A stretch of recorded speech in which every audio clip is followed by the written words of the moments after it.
Hello guys, आप सभी का स्वागत है पीपीआई ट्यूटोरियल में। Welcome to PPI tutorial. मैं विकास कुमार आप सभी का स्वागत करता हूं पीपीआई ट्यूटोरियल में। और आज मैं आपको बताने जा रहा हूं कि अगर आप पैरामेडिकल, पॉलिटेक्निक या आईटीआई की तैयारी कर रहे हैं और अपनी तैयारी को और बेहतरीन करना चाहते हैं तो इस चैनल से जुड़ जाइए, क्योंकि इस चैनल पे आपको बिहार, यूपी और झारखंड तीनों स्टेट्स के पैरामेडिकल, पॉलिटेक्निक और आईटीआई की तैयारी करवाई जाती है।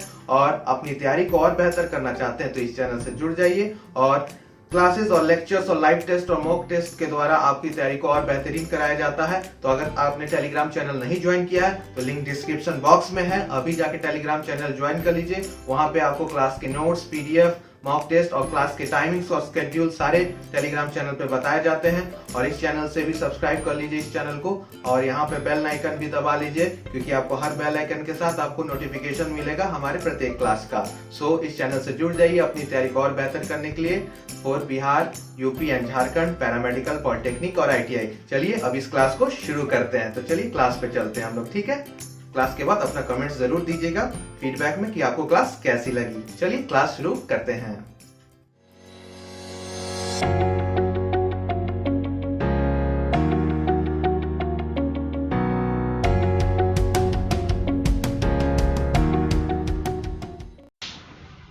हेलो माय डियर स्टूडेंट्स, तो कैसे हो आप लोग।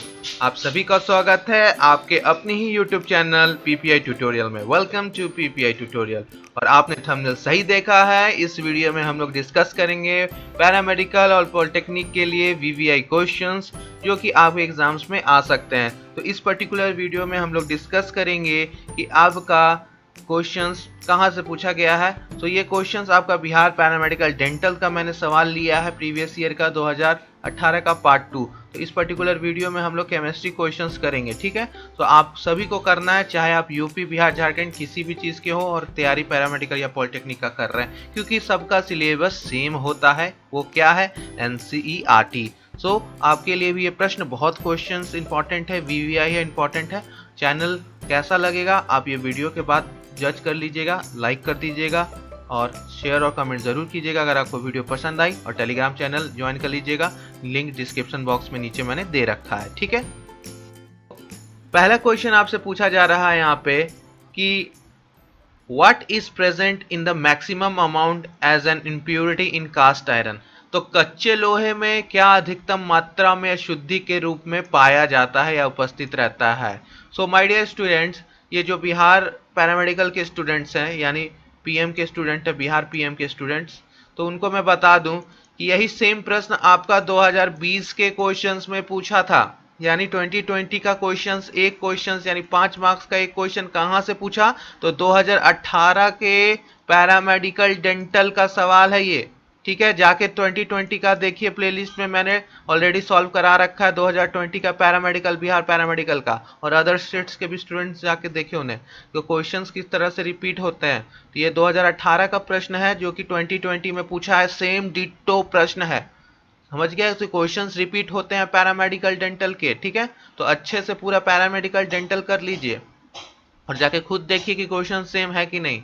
सो क्वेश्चंस क्या था, बहुत इजी क्वेश्चन था कि कच्चे लोहे में क्या अधिकतम मात्रा में अशुद्धि के रूप में उपस्थित होता है। तो कार्बन, सिलिकॉन, फास्फोरस या मैंगनीज। तो आपको बताना है कौन सा है। तो आंसर क्या है आपका? यस, सबका सही आंसर आ रहा है कार्बन। कार्बन सबसे ज्यादा अशुद्धि के रूप में पाया जाता है आपके कच्चे लोहे में, यानी कास्ट आयरन में। सो इसकी मात्रा क्या होगी आज ये भी जान लेते हैं हम लोग। तो ये 4 से लेके 4.5% के मात्रा में कार्बन पाया जाता है। और 2020 वाले वीडियो में मैंने सिलिकॉन, फास्फोरस और मैंगनीज तीनों का परसेंटेज बता रखा है। तो एक बार जाके 2020 का प्रश्न फिर से देख लीजिए, और जिन स्टूडेंट्स ने नहीं देखा है तो पहली बार जाके देख लीजिए, प्लेलिस्ट में पूरा है, ठीक है। चैनल के प्लेलिस्ट में जाइएगा, पीएमडी करके प्लेलिस्ट बना हुआ है, वहां जाके पूरा करिए। चाहे आप कोई भी स्टेट्स को, यूपी, बिहार, झारखंड, आराम से कीजिए। क्वेश्चंस आपके लिए भी इंपॉर्टेंट है, ठीक है। तो ये था आपका पहला क्वेश्चन। अब हम लोग चलेंगे सेकंड क्वेश्चन में, क्या वो भी रिपीट हुआ है क्या आगे चल के। तो चलिए नेक्स्ट क्वेश्चन पे चलते हैं। Treatment of glycerol with access of HI आपका क्या बनेगा? 2 आइडोप्रोपेन, अलाइल आयोडाइड, प्रोपेन, और ग्लिसरॉल ट्राइआयोडाइड, यानी ग्लिसरॉल को HI के साथ आपका ऐड करेंगे एक्सेस वार्म पे, तो क्या उत्पाद होगा, आपको क्या विकृत होगा, तो वो बताना है, ठीक है। सो करेक्ट आंसर इसका होगा आपका 2 आइडो प्रोपेन। वो कैसे कि आपका जब ग्लिसरॉल को आपका HI के साथ एक्सेस में, यानी एक्सेस में है ये अधिकतम मात्रा में, ठीक है, वार्म किया जाता है, तो क्या बनेगा आपका, सबसे पहले तो बनता है 1 2 3 ट्राई आइडो प्रोपेन बनता है, ठीक है। उसके बाद ये आपका चेंज हो जाता है आगे अलाइल अलाइल आयोडाइड, फिर उसके बाद ये आपका प्रोपीन में बदलता है, फिर लास्ट में ये आपका दे देता है आपका प्रोडक्ट 2 आइडो, न तो लास्ट प्रोडक्ट आपका 2 आइडो प्रोपेन हो जाता है, ठीक है। तो आपका करेक्ट हो जाएगा 2 आइडो प्रोपेन, ठीक है, क्योंकि ये सब इंटरमीडिएट है, ये वाला सारा इंटरमीडिएट रिएक्शंस है, प्रोडक्ट आपको ये है, ठीक है। रिएक्टेंट आपका ग्लिसरॉल प्लस HI हो गया, प्रोडक्ट यानी P आपका 2 आइडो प्रोपेन हो गया, तो आपका फर्स्ट आंसर सही होगा 2 आइडो प्रोपेन, ठीक है। आप इस सब का स्ट्रक्चर्स ड्रॉ कर सकते हो तो और समझ जाओगे, ठीक है। तो ये था आपका रिएक्शंस, ठीक है। चलिए नेक्स्ट क्वेश्चन पे चलते हैं। चलिए तब नेक्स्ट क्वेश्चंस को देख लेते हैं। नेक्स्ट क्वेश्चन आपसे क्या पूछ रहा है कि वैलियम क्या है आपका, ठीक है। तो ऑप्शंस एक एक करके देखते हैं। ए आपका एनाल्जेसिक है, यानी पीड़ा, एंटीहिस्टामाइन प्रतिरोधी, तीसरा आपका प्रतिहिस्टामाइन यानी एंटीहिस्टामाइन ऊपर नीचे हो गया है, और डी आपका प्रशांतक, ठीक है। ये आपका सी ऑप्शन है और ये बी है, ठीक है।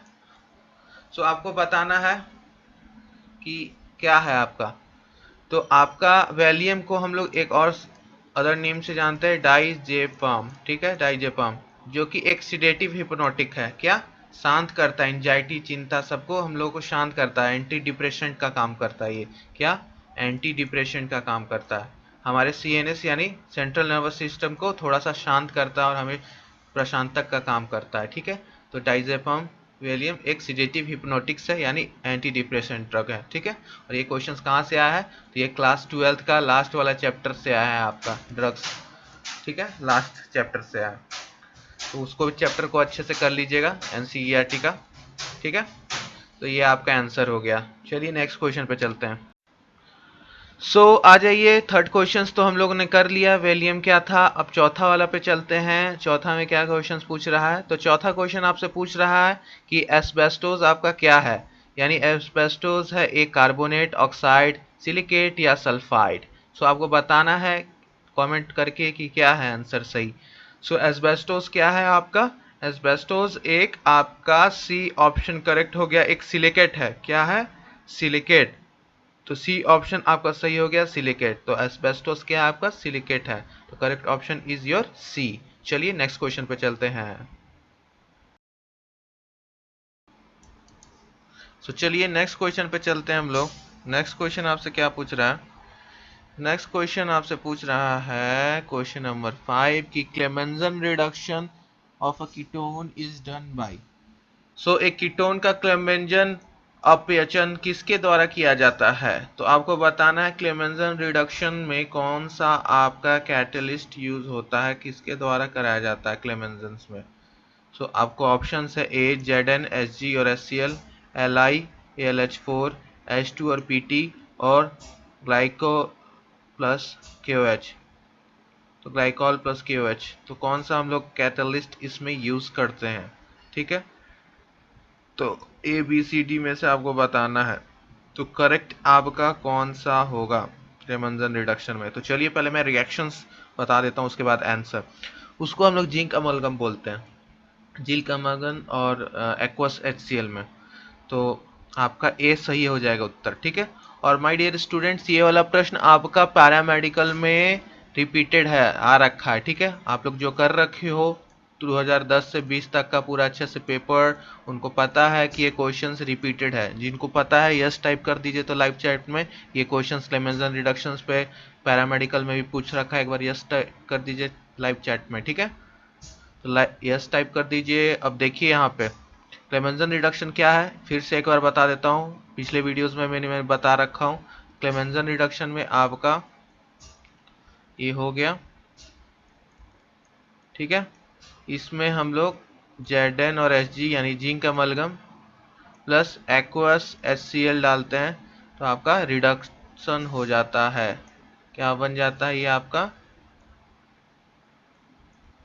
HHR, ठीक है। O हटा के HH जुड़ जाता है, ठीक है।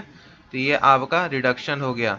ZnHg क्या है आपका, ZnHg क्या है आपका, ये जिंक अमलगम है, जिंक अमलगम, ठीक है, अमलगम है। तो क्लेमेंजन रिडक्शंस पे क्वेश्चंस बहुत बार आता है, तो इसको आप लोग क्या कीजिए ना, इसको वीवीआई कर लीजिए, इस रिएक्शन को वीवीआई, ठीक है, इंपॉर्टेंट है before your examinations, other states के लिए भी ऑल्सो, ठीक है।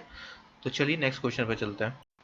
चलिए क्वेश्चन नंबर 6 देख लेते हैं। क्वेश्चन नंबर 6 बहुत इजी क्वेश्चन है। इस क्वेश्चन में आपसे पूछा जा रहा है कि टिंडल प्रभाव यानी which of the following can detected in a solution bye Tyndall effect, ठीक है। टिंडल इफेक्ट कौन सा शो करेगा, यानी किसके कारण होगा आपका टिंडल इफेक्ट, किसकी उपस्थिति के कारण आपका टिंडल प्रभाव शो किया रहेगा, ठीक है। प्रभाव देगा प्रोटीन, लिपिड, कोलाइडल कण या हार्मोन, ठीक है। तो प्रोटीन, लिपिड, कोलाइडल कण या हार्मोन। तो आपका टिंडल इफेक्ट कौन शो करता है, टिंडल इफेक्ट आपका शो करता है कोलाइडल। कोलाइडल सॉल्यूशंस हमेशा आपका कोलाइड्स आपका शो करते हैं। तो सी ऑप्शन इसका होगा कोलाइड्स, ठीक है। क्या होगा आपका कोलाइड्स। तो कोलाइडल कण आपका हमेशा कोलाइडल सॉल्यूशंस आपका कोलाइड्स आपका टिंडल इफेक्ट शो करेंगे। क्या शो करेंगे, टिंडल इफेक्ट। टिंडल इफेक्ट क्या है, लाइट को रोकना पासेज को, ठीक है। स्कैटरिंग ऑफ लाइट, लाइट को स्कैटर कर देना, ठीक है। अगर आर पार हो गया और स्कैटर हो गया तो इसका मतलब आर पार हो गया तो कोलाइडल नहीं है, लेकिन स्कैटर हो गया लाइट तो आपका टिंडल इफेक्ट है, कोलॉइड्स है। फॉर एग्जाम्पल एक क्वेश्चन में आप इस पे पूछता हूँ आपसे कि आपको दे रखा है मिल्क, स्टार्च, ठीक है, और आपका सिंपल सॉल्ट सॉल्यूशन ले लीजिए, सॉल्ट सॉल्यूशन यानी नमक का सॉल्यूशन, और कॉपर सल्फेट CuSO4 भी ले लीजिए। तो इसमें से बताइए तो कौन कौन सा आपका टिंडल प्रभाव शो करेगा। पहला है मिल्क, दूसरा है स्टार्च, तीसरा है सॉल्ट सॉल्यूशन, चौथा है कॉपर सल्फेट। फिर से एक बार मैं रिपीट कर रहा हूं, पहला मिल्क यानी दूध, दूसरा है स्टार्च, ठीक है, तीसरा है सॉल्ट सॉल्यूशन, चौथा है आपका कॉपर सल्फेट, ठीक है। सो करेक्ट आंसर क्या होगा माय डियर स्टूडेंट्स, आपका मिल्क और स्टार्च, करेक्ट। मिल्क और स्टार आपका कोलाइडल है, ठीक है, कोलाइड से इसमें, तो इसलिए टिंडल इफेक्ट शो करेगा। लेकिन सॉल्ट सॉल्यूशन और कॉपर सल्फेट सॉल्यूशंस कोलाइडल नहीं है, तो उसमें से आराम से लाइट पास हो जाएगा विदाउट एनी डिविएशन, ठीक है। लेकिन सॉल्ट और मिल्क में सॉरी स्टार्च और मिल्क में आपका लाइट डिविएट करेगा, स्कैटरिंग ऑफ लाइट। सो ये था आपका टिंडल प्रभाव। टिंडल प्रभाव समझ गए, टिंडल इफेक्ट क्या हो गया समझ गए, और ऑप्शंस को भी डिस्कस कर लिए हम लोग यहाँ पे, ठीक है। तो चलिए नेक्स्ट क्वेश्चन पे चलते हैं। सो आ जाइए next question, question number 6। Contact method is used for the production of, यानी संपर्क विधि किसके उत्पादन के लिए होती है, ठीक है। तो HNO3, HCl and H2SO4, NH3। तो यानी आपको nitric acid, hydrochloric acid, sulphuric acid यानी सल्फ्यूरिक अम्ल या अमोनिया NH3। तो संपर्क विधि पे माय डियर स्टूडेंट्स ये भी रिपीटेड क्वेश्चन है आपका पैरामेडिकल में। यस टाइप कर दीजिए तो जिसको पैरामेडिकल में ये क्वेश्चन संपर्क विधि कॉन्टैक्ट मेथड कहीं पे दिखा हो आपको क्वेश्चंस के रूप में या ऑप्शंस के रूप में, तो ये आपको दिख रखा है तो यस मैसेज है ये, ठीक है। यस ये क्वेश्चंस आपका पैरामेडिकल में भी आ रखा है। HNO3, HCl, H2SO4 और NH3 के ऊपर एक संपर्क विधि करके क्वेश्चंस था, मेथड ऑप्शंस में दे रखा था। तो इसका करेक्ट क्या होगा, हम लोग संपर्क विधि यानी कांटेक्ट मेथड में क्या प्रोडक्शन के लिए यूज करते हैं। सो हम लोग इसके लिए यूज करते हैं कॉन्सेंट्रेटेड H2SO4 यानी सल्फ्यूरिक अम्ल बनाने के लिए, सल्फ्यूरिक एसिड बनाने के लिए हम लोग कांटेक्ट मेथड का यूज करते हैं। ठीक है, तो ये प्रश्न आ रखा है। ठीक है, ठीक है। तो सल्फ्यूरिक अम्ल बनाने के लिए हम लोग क्या क्या इस्तेमाल करते हैं, तो सल्फर डाइऑक्साइड को रिएक्शंस में लिखवा दे रहा हूं। ठीक है, सल्फर डाइऑक्साइड प्लस ऑक्सीजन को हम लोग जब वेनेडियम पेंटाऑक्साइड के साथ ट्रीट करवाते हैं तब जाके आपका कॉन्सेंट्रेटेड बनता है H2SO4। तो ये रिएक्शन है आपका प्रॉपर। ठीक है, तो ये रिएक्शन है कॉन्टैक्ट मेथड का। ठीक है, तो चलिए नेक्स्ट क्वेश्चन पे चलते हैं। अभी तक 3 प्रश्न आ चुके हैं जो रिपीटेड है आपका पैरामेडिकल में, तो इसलिए मैं कहता हूं कि पैरामेडिकल डेंटल अच्छे से कर लीजिए, खासकर बिहार पैरामेडिकल के। ठीक है, चलिए नेक्स्ट क्वेश्चन पे चलते हैं। चलिए तो नेक्स्ट क्वेश्चन पे चलते हैं। नेक्स्ट क्वेश्चन आपसे यानी क्वेश्चन नंबर 7 आपसे पूछ रहा है कि हु इज अ डायमैग्नेटिक, यानी कौन सा एक प्रतिचुंबकीय है। तो आपको बताना है कौन सा है। ठीक है, option A B C D में से। ठीक है, कौन सा करेक्ट आंसर होगा, डायमैग्नेटिक कैरेक्टर कौन सा आपका कंपाउंड शो करेगा। तो ये आपका चौथा रिपीटेड क्वेश्चन है। ये पैरामेडिकल में इस टाइप का क्वेश्चन आप देखे हो कि नहीं, यस टाइप कर दीजिए अगर देखे हो तो। डायमैग्नेटिक पैरामैग्नेटिक निकालना। सो ये क्वेश्चन आपका रिपीटेड है, क्वेश्चंस का पैटर्न रिपीटेड है। ठीक है, इसी टाइप का क्वेश्चन आप पैरामेडिकल में भी देखे होंगे। सो इस टाइप का क्वेश्चन आपको आ सकता है। ठीक है, इसको वीवीआई कर लो, इस टाइप का एक्सपेक्टेड है कि इस साल आपका आ सकता है पैरामेडिकल, बिहार पैरामेडिकल में। ठीक है, सो आपका ये निकालने के लिए आपको क्या आना चाहिए, तो आपको इलेक्ट्रॉनिक विन्यास यानी क्वांटम नंबर्स इलेक्ट्रॉनिक विन्यास करने आएगा। फिर चैप्टर नंबर 4 में आपका मॉलिक्यूलर ऑर्बिटल थ्योरी है वो करने आएगा, तब आप ये कर पाओगे। ठीक है, तो ये बहुत आपका इंपॉर्टेंट है क्वेश्चंस, इसके लिए आपको चैप्टर नंबर 2 11th क्लास का और चैप्टर नंबर 4 आना चाहिए, थोड़ा बहुत कोऑर्डिनेशन कंपाउंड भी आना चाहिए, तब जाके ये 3 चैप्टर का कॉन्सेप्ट से एक क्वेश्चंस बना है। ठीक है, कोऑर्डिनेशन कंपाउंड क्लास 12th का चैप्टर है। ठीक है, सो इसका सही उत्तर होगा ए। ठीक है, और इसका कारण क्यों है, क्योंकि इसमें आपका कोई भी अनपेयर्ड इलेक्ट्रॉन्स नहीं है, does not contain any unpaired electron. ठीक है, बाकी सब में आपका अनपेयर्ड इलेक्ट्रॉन्स है, लेकिन ए में आपका सब पेयर्ड है, ऑल आर पेयर्ड। बाकी सब में अनपेयर्ड अनपेयर्ड और अनपेयर्ड इलेक्ट्रॉन्स है। ठीक है, तो आपका डायमैग्नेटिक कैरेक्टर शो करने के लिए पेयर्ड इलेक्ट्रॉन होना चाहिए। ठीक है, बाकी सब में अनपेयर्ड है तो वो पैरामैग्नेटिक शो करेगा। ठीक है, सो आपका ए इज द करेक्ट ऑप्शन। ठीक है, इसको निकालने का मैंने प्रीवियस ईयर में बता रखा है किस तरह से निकालना, वहाँ पे पूरा डिटेल में बता रखा है, इसलिए आप जाके प्रीवियस ईयर पैरामेडिकल वाला प्लेलिस्ट में होगा पीएमपीएमडी में जाके 2013 या 14 में प्रश्न था, 12 13 14 में, वहाँ मैंने पूरे अच्छे से इस कॉन्सेप्ट को बता रखा है, तो एक बार जाके फिर से रिकैप कर लीजिएगा। ठीक है, क्लास के बाद। चलिए नेक्स्ट क्वेश्चन पे चलते हैं। चलिए नेक्स्ट क्वेश्चन पे चलते हैं। नेक्स्ट क्वेश्चन यानी क्वेश्चन नंबर 8 आपसे पूछ रहा है कि NH4 ट्वाइस Cr2O7 आपका जब हम लोग तब तापित करेंगे यानी इसको हीट देंगे तो क्या उत्पाद होगा। ठीक है, तो N2NO N2O5। तो इस टाइप का क्वेश्चंस आ रखा है, डायरेक्टली मैं नहीं कह रहा हूँ कि ये डायरेक्ट रिपीटेड है, लेकिन नाइट्रोजन गैस प्रोडक्शन के ऊपर एक क्वेश्चंस में ऑप्शंस में था ये, तो ठीक है, तो ये भी आपके लिए वीवीआई है। ठीक है, रिपीटेड इसको नहीं कहेंगे, लेकिन ये क्वेश्चन में था आपका कि N2 करके था। ठीक है, तो इसका करेक्ट आंसर तो आपका ए ही होगा, क्योंकि जब हम लोग हीट करेंगे on heating NH4 twice whole twice को Cr2O7 को, सो आपका हीट करने पे आपका N2 गैस रिलीज होता है। तो आइए देख लेते हैं रिएक्शंस किस तरह से होगा। तो ये रिएक्शन बेस्ड क्वेश्चन है, तो इंपॉर्टेंट है। ठीक है, NH4 होल ट्वाइस Cr2O7 को जब हम लोग हीट करेंगे तापित करेंगे तो आपका N2 gas plus Cr2O3 plus 4H2O ये रिलीज होता है। ठीक है, तो इसका कलर क्या रहता है आपका, ऑरेंज। कलर भी याद रखना, इंपॉर्टेंट है आपके एग्जाम के लिए। और इसका क्या कलर हो जाएगा, ग्रीन। अब आपका वर्क है कि क्लास के बाद आपको इसका केमिकल नेम क्या है, केमिकल नेम, और इसका केमिकल नेम क्या है, दोनों का आपको केमिकल नेम Cr2O3 और NH4 होल ट्वाइस Cr2O7 का दोनों का केमिकल नेम कमेंट में करना है, लाइव चैट में नहीं, कमेंट में आपको डालना है। मैं चेक करूंगा, बहुत सारे स्टूडेंट कल की क्लास में अच्छा सा रिस्पांस दिए थे कमेंट में, वेरी गुड है सभी को। जो भी एक्टिवली रिस्पांस देते हैं कमेंट में मेरे प्रत्येक होमवर्क का, वेरी गुड है सभी को। इसी तरह से मेहनत करते रहिए आप लोग। ठीक है, तो ये था आपका ए, नाइट्रोजन गैस रिलीज होगा। ठीक है, चलिए नेक्स्ट क्वेश्चन पे चलते हैं। चलिए नेक्स्ट प्रश्न यानी आखिरी प्रश्न पर चलते हैं। आखिरी प्रश्न आपका बहुत इंपॉर्टेंट है और ये प्रश्न आपका आ सकता है आपके पैरामेडिकल एग्जाम में 2021 में, तो इसको वीवीआई कर लीजिए। आज का बहुत सारा क्वेश्चंस रिपीटेड और वीवीआई था, ठीक है, पैरामेडिकल डेंटल से। सो यहाँ पे पूछा जा रहा है कि ये 3 कंपाउंड आपको दे रखा है, ठीक है, और आपको फास्फोरस का ऑक्सीजीकरण अवस्था यानी ऑक्सीजनेशन स्टेट बताना है, ठीक है, oxidation state, sorry, oxidation state बताना है, ठीक है, तीनों में पी का, इसमें, इसमें और इसमें, तीनों में आपको पी का बताना है। तो ये निकालने का एक सिंपल मेथड है। तो सबसे पहले हम लोग फर्स्ट कंपाउंड के लिए निकालते हैं। कैसे निकलेगा? तो इसका 4 है तो 4 लिख लिए, प्लस यहाँ पे 2 फास्फोरस है तो 2x लिख लीजिएगा क्योंकि ऑक्सीडेशन स्टेट इसका निकालना है। यहाँ पे 4 होगा इसका ऑक्सीडेशन स्टेट हाइड्रोजन का, क्योंकि +1 होता है, ठीक है, हाइड्रोजन का +1 होता है। और उसके बाद यहाँ पर आपका -10 हो जाएगा।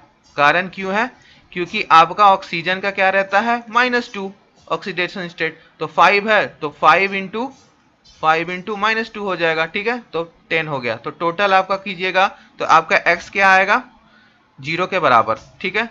तो आपको अब कैलकुलेट कीजिए तो x क्या निकला आपका, x आपका निकला +3। कैलकुलेशन कीजिए अच्छे से इस इक्वेशन को, आपका +3 ही आएगा, ठीक है, क्योंकि यहाँ 10 - 4 हो गया तो 6 और x डिवाइडेड बाई उधर चल गया प्लस माइनस प्लस हो जाएगा, तो आपका 6/2 हो गया, 3 + 3। दूसरा देख लेते हैं, H4P2O6, सिंपल है, 4 हो गया आपका हाइड्रोजन का, प्लस 2 फास्फोरस है तो 2 × x, और यहाँ 6 ऑक्सीजन है तो 6 - 2 यानी 12 हो गया, इंटू इक्वल टू 0। तो इसको कैलकुलेट करने पे क्या आ गया, x बराबर आपका, x बराबर क्या आ जाएगा, +4, ठीक है। कर लीजिएगा कैलकुलेशन, बहुत इजी, इसको नहीं कर रहा हूं मैं, ये तो बेबी स्टेप हो गया पूरा। इसको बस सॉल्व कीजिए, आपका x आ गया। अब आपका लास्ट कंपाउंड क्या है, H4P2O7, ठीक है, तो 4 तो रहता है हाइड्रोजन का, 1 है तो 4 से इंटू हो गया तो 4 हो गया, प्लस 2x क्योंकि 2 आपका फॉस्फोरस है इसमें भी, -7 इंटू, माइनस का साइन क्यों होगा कि 7 इंटू -2 होगा, तो आपका 14 इक्वल टू 0। तो x यहाँ पे कितना निकला आपका, +5, ठीक है, +5 निकला, ठीक है, क्योंकि यहाँ पर आपका 14 में से 4 चला जाएगा तो 10, उधर जाने पे प्लस हो जाएगा, x डिवाइडेड बाई 10/2 तो +5। तो आपका करेक्ट ऑप्शन क्या होगा, ऑप्शन नंबर सी, +3 +4 +5 रिस्पेक्टिवली। इसका +3 हो जाएगा ऑक्सीडेशन स्टेट, इसका +4, इसका +5। तो देख रहे हो ना कितना इजी क्वेश्चन है, बस आपको सबका पता रहना चाहिए कि क्या होता है ऑक्सीडेशन स्टेट। तो हाइड्रोजन का +1, ऑक्सीजन का -2, तो आप आराम से फास्फोरस का निकाल सकते हो। तो ये था तरीका आपका किसी भी कंपाउंड का ऑक्सीजीकरण अवस्था निकालने का, यानी ऑक्सीडेशन स्टेट का। तो आपको क्लास कैसी लगी आज की, जरूर कमेंट करके बताना। इसी तरह के क्लासेस पाने के लिए ज्वाइन कर लीजिए पीपीआई ट्यूटोरियल को, मतलब सब्सक्राइब कर लीजिए और बेल आइकन दबा लीजिएगा। और हम प्रत्येक दिन क्लास लेते हैं 4 बजे, सो जुड़ जाइए चैनल से और कमेंट जरूर कीजिएगा आपको क्लास अच्छी लगी तो। और पीडीएफ पाने के लिए टेलीग्राम चैनल ज्वाइन कर लीजिए, लिंक डिस्क्रिप्शन बॉक्स में। इसी तरह पढ़ते रहिए और कमेंट्स आपके अच्छे लगते हैं, सपोर्ट करते रहिए इस चैनल को इसी तरह के लाइव क्लासेस पाने के लिए। तब तक के लिए पढ़ते रहिए और मुस्कुराते रहिए। Bye bye and keep studying.